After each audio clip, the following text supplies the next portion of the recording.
मित्रों, अभी तक ने हम पढ़े हैं जो कि जिस देश का विपक्ष जितना मजबूत होता है वह देश उतना ही सुरक्षित रहता है। जिस ग्राम सभा का विपक्ष जितना मजबूत होता है, जिस राज्य का विपक्ष जितना मजबूत होता है, वह राज्य उतना सुरक्षित होता है। विपक्ष की भूमिका है कि शासन में बैठे लोगों को निरंकुशता करें, जहाँ पे अत्याचार करें, जहाँ पे गलतियाँ करें। विपक्ष की भूमिका है कि उनके कार्यों को निंदा करें, उनके कार्यों को दिखाए। विपक्ष का होना बहुत बड़ी चीज़ है। संविधान में विपक्ष इसीलिए बनाया गया है, लिखा गया है कि विपक्ष पक्ष की गलतियों को दिखाता है, सुधार करने को दर्शाता है कि आप पे गलती कर रहे हैं। अभी चर्चा चल रहा है खेसारी लाल यादव का मुंबई वाले बंगले का। अभी हाल ही में मीडिया पे चल रहा है खेसारी लाल यादव के मुंबई वाले बंगले का, उसको अवैध बताया जा रहा है। मैं खेसारी लाल यादव का समर्थन नहीं कर रहा हूं, लेकिन मैं उस कृत्य को, जो कृत्य है, जो किया गया कार्य है, उस कार्य की निंदा करता हूं। जब खेसारी लाल यादव ने जो बंगला खरीदा, उस बंगले को तैयार किया गया होगा तो वहाँ का लोकल सरकार से, जो वहाँ की सरकार है, उनसे तो कागज़ बना होगा, वहाँ के कर्मचारी ने कागज़ तो दिया होगा।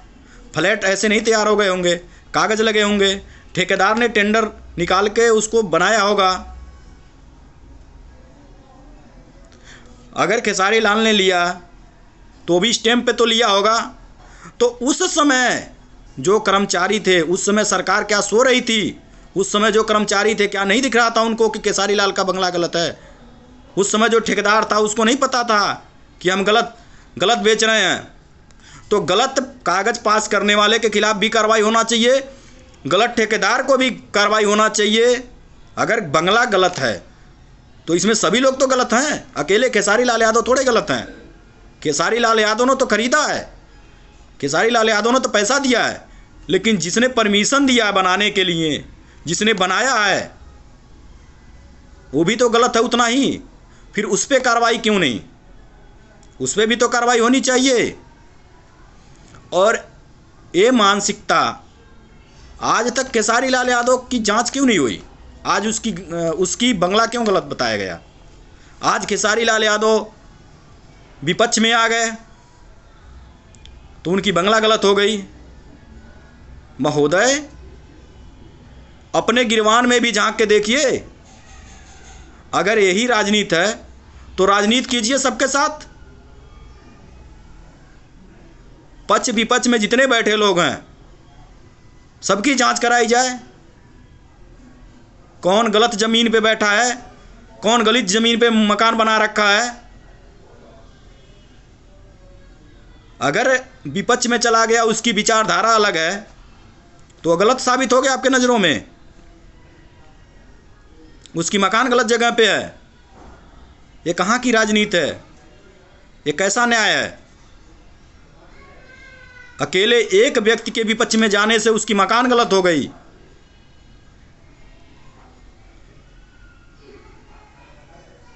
देश प्रदेश किस विचारधारा में जा रहा है, सबसे बड़ी सोचने वाली बात है।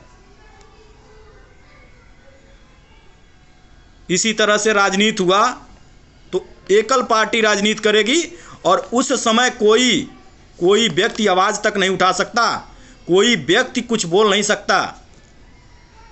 और यही समय रहा और यही स्थिति रही। एकल पार्टी राजनीति करेगी, और जो जितना टैक्स, जितना कर, जितना जो भी नियम कानून अंग्रेजों की तरह लादती जाएगी, और कोई बोलने वाला नहीं रहेगा। विपक्ष का होना सबसे बड़ी चीज़ है। विपक्ष ही नहीं रहेगा तो पक्ष में बैठे लोग क्या करेंगे? पक्ष में बैठे लोग मनमानी करेंगे। अगर जांच होनी है तो सबकी जांच हो, अगर जांच होनी है तो सबकी बिल्डिंगें चेक की जाए, जांच होनी है तो सबकी संपत्ति चेक की जाए। खेसारी लाल यादव ने अगर चुनाव लड़ने से पहले गलत फ्लैट ले लिया है तो जो सत्ता में बैठे लोग हैं उनकी क्यों जांच नहीं हो रही है? जो सत्ता में बैठे पक्ष विपक्ष के लोग हैं उनकी जांच क्यों नहीं हो रही है? उनकी जांच कौन करेगा भाई? उनके पास तो पावर है, उनके पास तो सरकार है, उनको तो जांच नहीं होगा। लेकिन संविधान क्या बोलता है? संविधान यह बोलता है कि चाहे जो पावर में हो चाहे बिना पावर के हो, अगर गलत किया है तो उतना ही दोषी है। ये हमारा देश और हमारी देश की राजनीति किस विचारधारा में जा रही है, बहुत सोचने वाली बात है। जहां विपक्ष मजबूत हो रहा है वहां विपक्ष को दबाया जा रहा है, तोड़ा जा रहा है। सबकी जांच होना, ऊपर से नीचे सबकी जांच हो, एक ही आदमी की क्यों जांच हो रही है? सबकी जांच हो, सबकी काली चिट्ठे सामने लाया जाए। 2-2 बार के 3-3 बार के चुने प्रत्याशी, उनकी जांच क्यों नहीं हो रही है? उनकी भी तो जांच किया जाए, उनकी भी तो एक बार रिपोर्ट खंगाला जाए। बहुत चिंता का विषय है कि देश और देश की मानसिकता किस तरफ जा रही है राजनीति की। जो भी विपक्ष मजबूत हो रहा है उस विपक्ष को तोड़ा जा रहा है। विचारधारा ना मिलने को जैसे वो व्यक्ति गलत थोड़ा है। आपकी विचारधारा अलग है, उसकी विचारधारा अलग है, वो अपने विचारधारा से चलेगा, आपकी विचारधारा अलग है।